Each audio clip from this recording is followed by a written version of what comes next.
Alors bonjour, dans cette vidéo nous allons traiter l'exercice 2 du DS5 de cette année 2024. Nous avions 7 matrices et nous avions 4 parties pour étudier les puissances successives de A et une cinquième partie qui était l'utilisation des puissances de A, donc du calcul de A puissance n.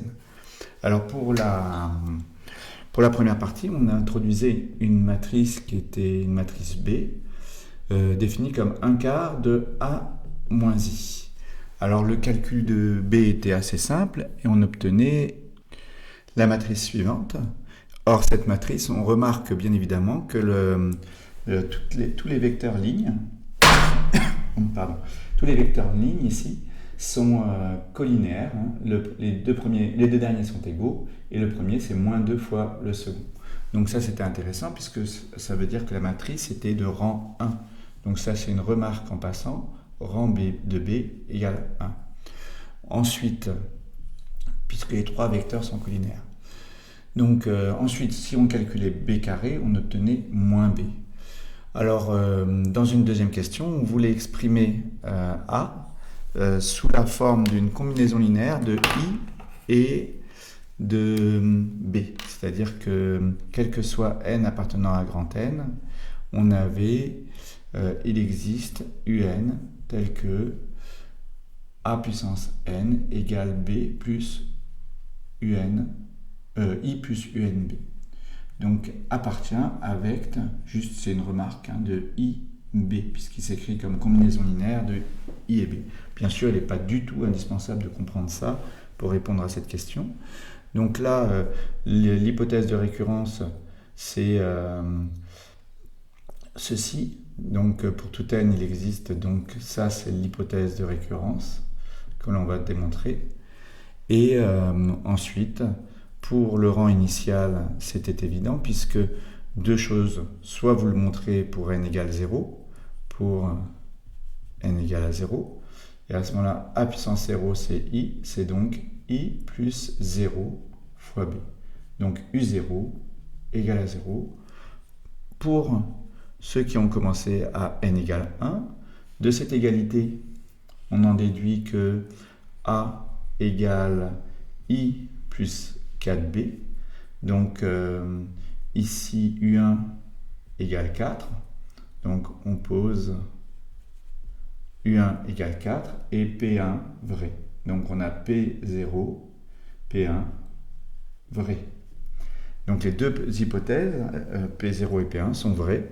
On a montré que c'était vrai au rang initial. Alors pour l'hérédité, soit n appartenant à grand N, supposons Pn vrai.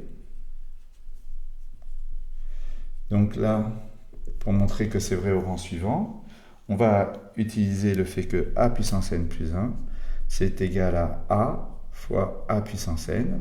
A puissance n, c'est I plus UNB hypothèse. A, c'est, je peux le remplacer ici, c'est I plus 4B. On fait le produit, on obtient I plus, alors on a 4B plus UN, donc ça nous fait 4 plus UN, B, et ensuite on a ceci fois ça, ça fait plus 4 UN B carré. Alors on se souvient que dans la question 1, on a montré que B carré égale -B, donc on peut remplacer B carré par -B, on factorise par B, et on obtient 4 moins 3 UN fois B, plus toujours le I, donc I, plus. Là, on reconnaît ce que l'on doit poser pour UN plus 1. On pose UN plus 1 égale 4 moins 3 UN. Et à ce moment-là, on a montré que Pn impliquait Pn plus 1. Donc pour tout n, on a ce résultat. Alors ici, on a une suite arithmético-géométrique avec U0 égale 0 et U1, de toute façon je peux le calculer avec cette expression, U1 ça ferait 4 moins 3 fois 0, donc 4, mais j'ai aussi trouvé U1 égale 4 ici. Donc peu importe, on a les deux premiers termes, mais un seul suffirait, celui-là suffirait. Donc il nous faut ensuite trouver l'expression de un en fonction de n. Donc dans ces cas-là, on dit si un, donc ça c'est la question 2b, si un tend vers L, alors un plus 1 égale à 4 moins 3 un, tend vers 4 moins 3L, forcément, mais aussi vers L. On résout, on trouve L égale 1, effectivement, cela convient, et donc ensuite on pose une suite intermédiaire qui est Vn, on pose Vn égale un moins L, donc moins 1. On vérifie que Vn plus 1, après avoir remplacé un plus 1, moins 1, etc. Un plus 1, c'est ceci. On factorise. Et à la fin, on trouve moins 3 Vn. Vous regarderez les calculs dans le corrigé. Donc, Vn, suite géométrique, de raison moins 3. Et donc, Vn, et le deux premiers termes, et deux premiers termes, toujours préciser les deux, hein. V0 égale 4 moins, pas 4, mais c'est 0 moins 1, c'est U0 moins 1, donc moins 1. Donc on obtient Vn égale moins 1 fois moins 3 puissance n. Voilà, moins 3 puissance n. Et Un, grâce à cette égalité, c'est Vn plus 1, donc 1 moins 3 puissance n. On remplace là-dedans et on trouve l'expression de An en fonction de n que vous avez dans le corrigé. Donc ça, vous regarderez votre corrigé, hein, c'est tout aussi bien.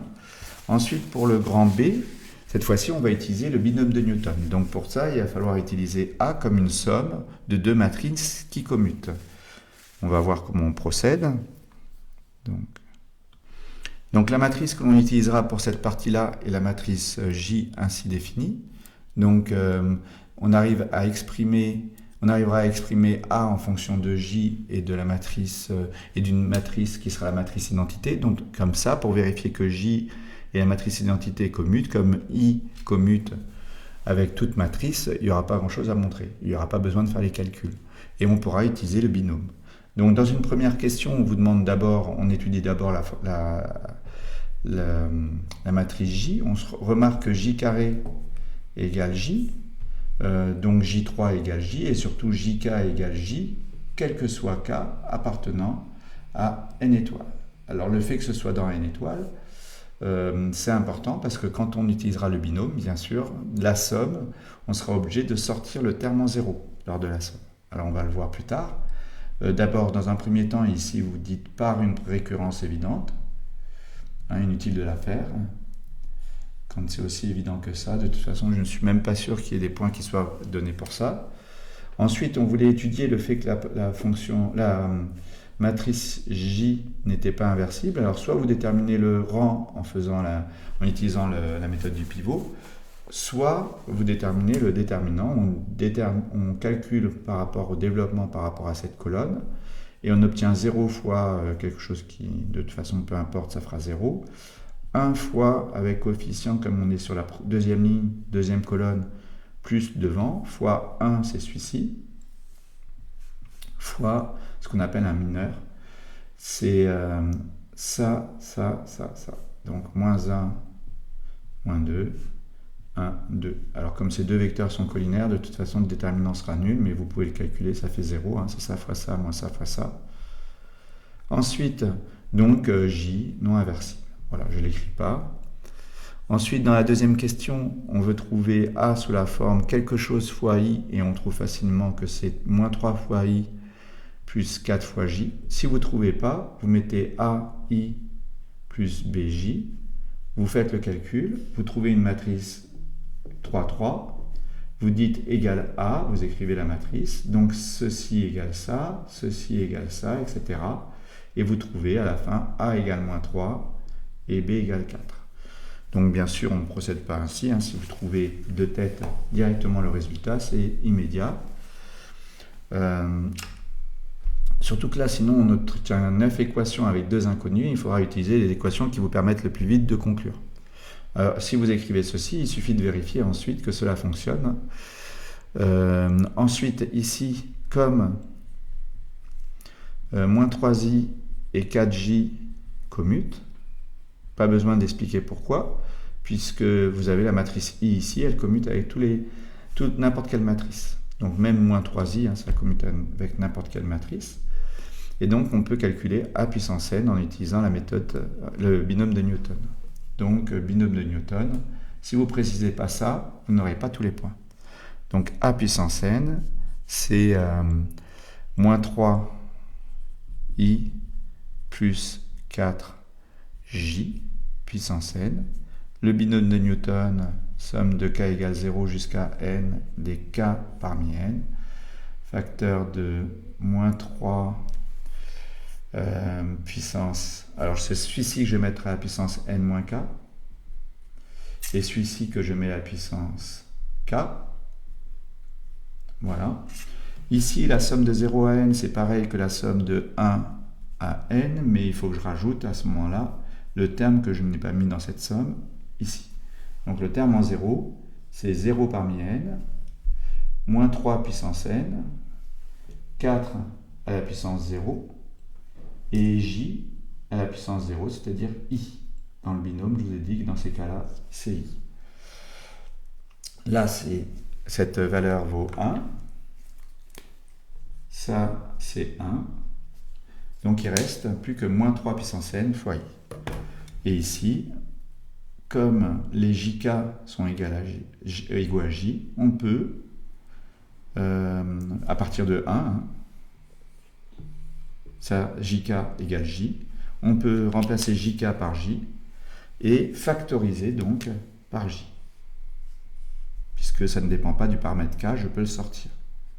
Donc ici, je n'ai plus qu'à déterminer ce que c'est que cette expression. Alors cette expression, c'est la somme, c'est la même expression mais en commençant à 0. Sauf que là, j'ai rajouté un terme par rapport à ici. Ici, je commence à 1, là à 0. Donc j'ai rajouté le terme en 0. Donc il faut aussi que je l'enlève pour que ça reste égal. Et le terme en 0, c'est 0 parmi n, moins 3 puissance n moins 0, et 4 puissance 0 encore. Donc ici, fois j, plus 1, ici, moins 3 puissance n fois i. Ici, ce que j'ai, c'est ça. Et là, je reconnais maintenant le binôme de Newton, mais qu'avec des réels. J'obtiens 4 moins 3, c'est-à-dire 1 puissance n. Donc 1, ici, moins 3 puissance n, j, plus, moins 3 puissance n, i. Le calcul se fait facilement, et après, il n'y a plus qu'à comparer avec les résultats de la question précédente. Alors, maintenant, la méthode par changement de base. Alors, je vous avais expliqué que c'est une méthode que vous généraliserez l'année prochaine. Et l'année prochaine, vous parlerez de réduction. Ça s'appelle réduire la matrice. Alors là, pour l'instant, bien sûr, on ne le voit pas sous cette forme. Là, on est obligé de vous donner toutes les questions intermédiaires cette année. Et donc, dans un premier temps, on a à calculer ce qu'on appellera le polynôme caractéristique, qui est égal toujours à déterminant de x fois i, x étant la variable, moins a. Ça, c'est le polynôme caractéristique de a. D'accord? Donc, vous verrez l'année prochaine que vous appellerez ceci le polynôme caractéristique de a. Donc, vous allez calculer ce déterminant. Donc, q de x, je remplace. Ça fait, vous calculez lambda i moins a. Donc, ça va me faire la matrice, comme a est ici. Lambda, sur la première diagonale, c'est 1. Que des 1 sur la diagonale pour i. Donc, ça va faire ici, on rajoute des 1 ici, fois x. Donc, x moins a plus 7. Après, le reste, ça ne bouge pas. C'est moins a.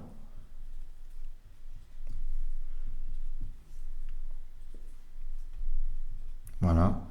Ici, moins 1, mais x moins 1 et x moins 5. Voilà. Donc, on fait ce calcul.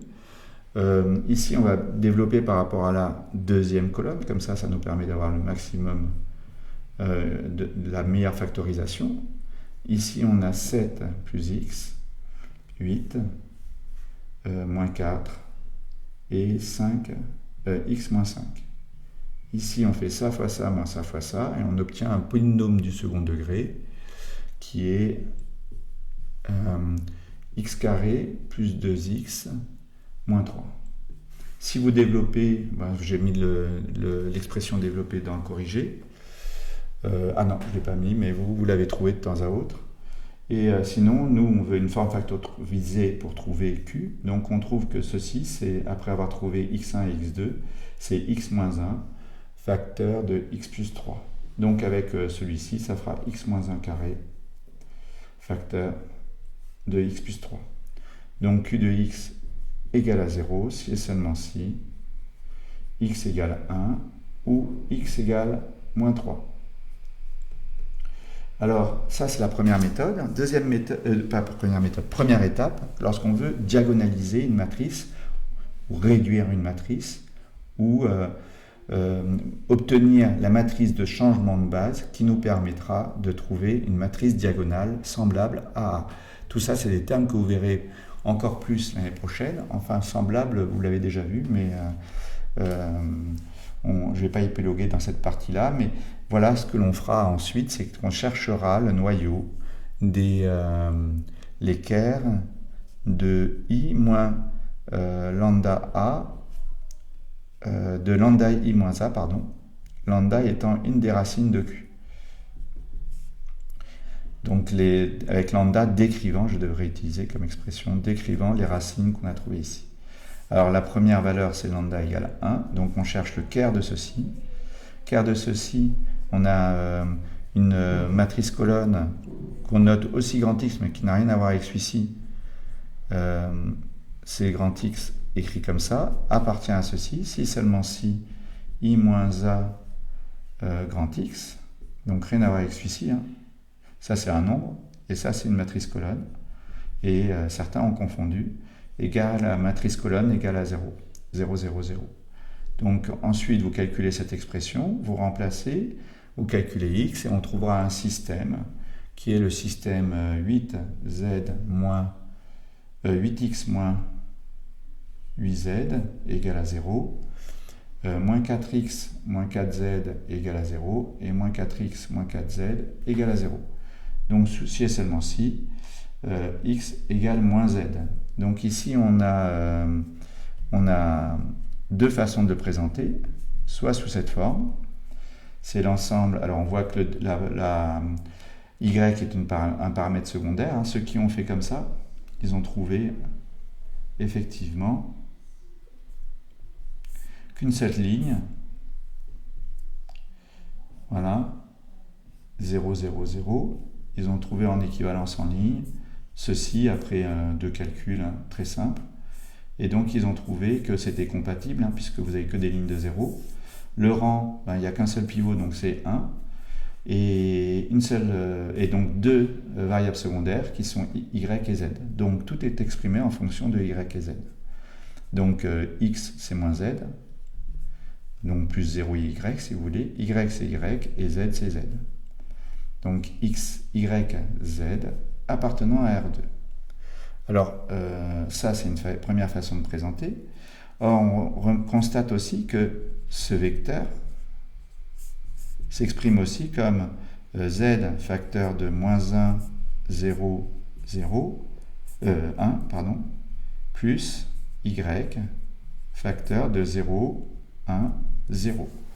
Donc, si on note ceci, E1, E2, ou E1, peu importe, et ceci E2, on a, alors je regarde si je les ai écrits, dans quel ordre je les ai écrits. Alors je vais plutôt présenter, si, je vais garder sous cette forme. On a, oui, dans cet ordre-là, donc c'est parfait. Donc ici on reconnaît vect, hein. Tous ces vecteurs s'écrivent comme combinaison linéaire de E1 et E2, donc c'est vect de E1, E2. Ce sera un espace vectoriel de dimension 2, puisque engendré par deux vecteurs linéairement indépendants. Ça formera une base de ce noyau. Donc voici pour le premier Caire. Le deuxième Caire, avec cette fois-ci moins 3, ça nous fait moins 3x moins a, ou, ce qui revient au même, moins cette matrice, parce que comme le système est homogène, ça ne change rien. On trouve comme solution les vecteurs de la forme moins 2z, z, z. Ici, il n'y a qu'une variable secondaire, la dimension est de 1, et c'est vecte de E3 avec E3 égale moins 2, 1, 1. Donc ici, on a, maintenant qu'on a les vecteurs E1, E2, E3, on construit la matrice formée de la première colonne avec E1, donc moins 1, 0, 1, ou un vecteur collinaire de celui-ci, ça ne change rien, donc 1, 0, moins 1. Voilà.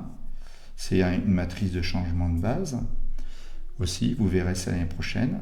Et ici, 2, moins 1, ou moins 2, 1, 1, c'est pareil, ils sont collinaires, donc ils sont aussi dans cet ensemble.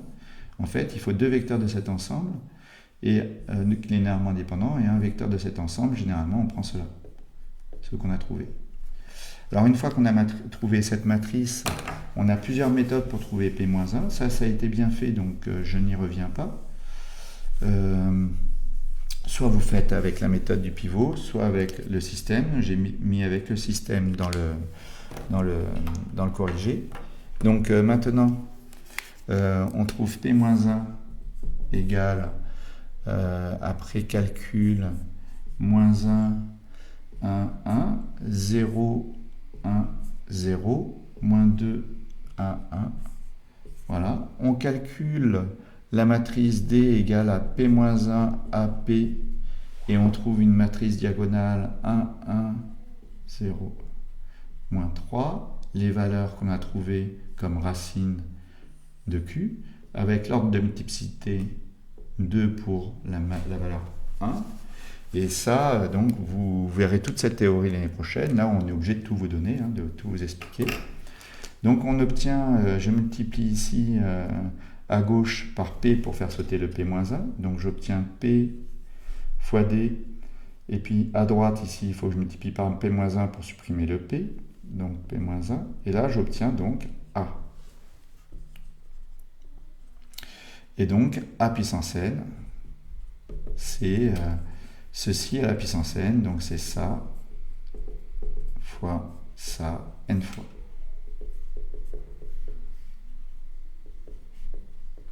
Ici, entre chaque, on obtient I.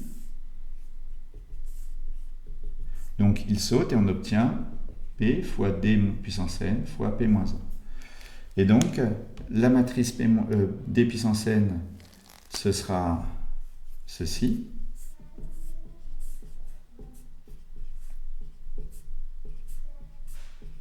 Moins 1 à la puissance n, 1 à la puissance n, 1 à la puissance n, et moins 3 à la puissance n.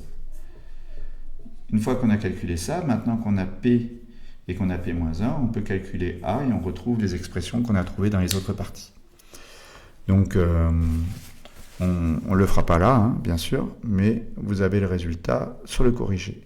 Alors, une dernière méthode pour déterminer A puissance n, comme ça on a quasiment vu toutes les méthodes possibles pour déterminer les puissances d'une matrice, c'est l'utilisation du polynôme annulateur. Alors le polynôme annulateur peut se déduire du polynôme caractéristique. Alors vous verrez ça l'année prochaine, là, cette année c'est beaucoup trop tôt, donc j'étais obligé de vous donner le polynôme annulateur. Je vous ai quand même fait faire un petit calcul pour trouver ce polynôme. Je vous ai simplement dit, dans la première question, trouver le polynôme P R de x, tel que le polynôme Q de x qu'on a trouvé tout à l'heure, soit égal à x moins 1 fois R de x. Et là, ce polynôme R de x, il est facile, c'est forcément x moins 1 fois x moins 3, puisqu'on avait trouvé ça pour Q de x, donc ça c'est R de x. Et il se trouve que ce polynôme, après développement, on obtient tout simplement ceci. C'est un polynôme annulateur de A.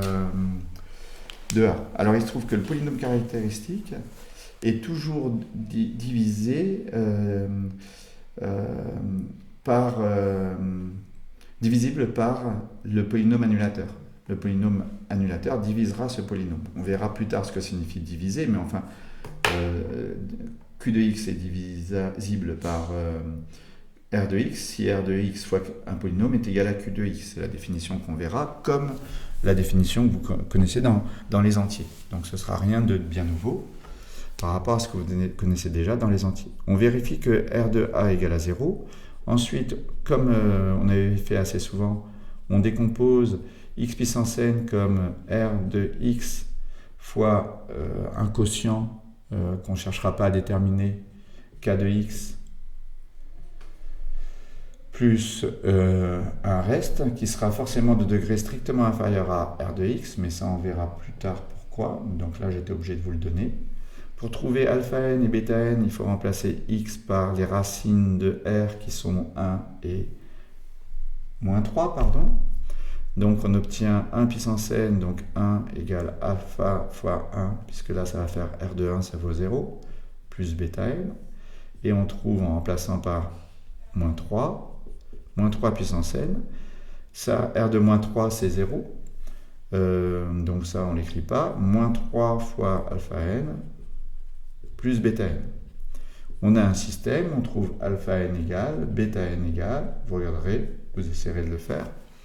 Et maintenant qu'on a trouvé alpha n et bêta n, on remplace dans l'expression qui est ici x par a, et on obtient R de a fois K de A, mais ça c'est un polynôme annulateur, ça fait de la matrice nulle, plus alpha n A, plus, quand c'est une constante, il faut rajouter la matrice identité. Alpha n et bêta n, on les a calculés, on remplace, on fait le calcul et on trouve la matrice AN qu'on a trouvée dans les autres questions. Alors pour la dernière partie, on va utiliser les puissances successives de A pour calculer pour déterminer l'expression d'une suite, de 3 suites qui sont définies à partir de la matrice A. Effectivement, ici, vous avez 3 suites xn, yn, zn qui sont imbriquées les unes dans les autres avec xn plus 1 égale moins 7xn, moins 8zn. Pour yn plus 1, on a... voilà l'expression que l'on a pour chacune des 3 matrices. Alors là, on remarque que si on pose xn égale, grand xn égale 7 matrices colonnes, à ce moment-là, ici, j'obtiens A fois xn. Effectivement, si je fais moins 7, 0, moins 8, 4, 1, 4, 4, 0, 5, fois de ce côté xn, yn, zn. Je rappelle que dans ce sens, le produit AXN est faisable, puisque ici, j'ai 3 colonnes et 3 lignes. Donc dans ce sens, je peux faire le calcul. Si j'essaie de faire xn A, ce n'est pas possible, parce qu'à ce moment-là, j'aurai une colonne et ici, 3 lignes. Donc je ne pourrai pas faire le produit. Donc ça, c'est totalement faux. Alors que ceci est correct. On obtient ce vecteur colonne, moins 7 xn, je ne vais pas tout écrire, moins 8 zn, regardez, moins 7 xn plus 0 yn moins 8 zn, voilà, et puis ceci et ceci. Donc on obtient ce vecteur colonne, c'est-à-dire xn plus 1. Donc on a montré que AXN égale xn plus 1. Ensuite, par récurrence, on l'a montré plein de fois, on montre que xn égale a puissance n x0. A puissance n, on avait trouvé une matrice colonne, excusez-moi, je voulais dire une matrice carrée qui avait cette expression. Alors x0 comme u0 vaut 0, x0 vaut 0, y0 vaut 0 et z0 vaut 1. Donc grand x0, c'est ceci. Ici, quand je vais faire le produit, j'obtiendrai la troisième colonne. Donc j'obtiens ce produit qui est égal juste à ceci, cette dernière colonne. Voilà. Donc j'obtiens, comme ça c'est xn, yn, zn. Xn vaut ceci, Yn vaut ceci, et Zn vaut ceci. On a trouvé les expressions de Xn, Yn et Zn. Je regarde si on a répondu à toutes les questions. Oui. C'en est fini pour cette vidéo.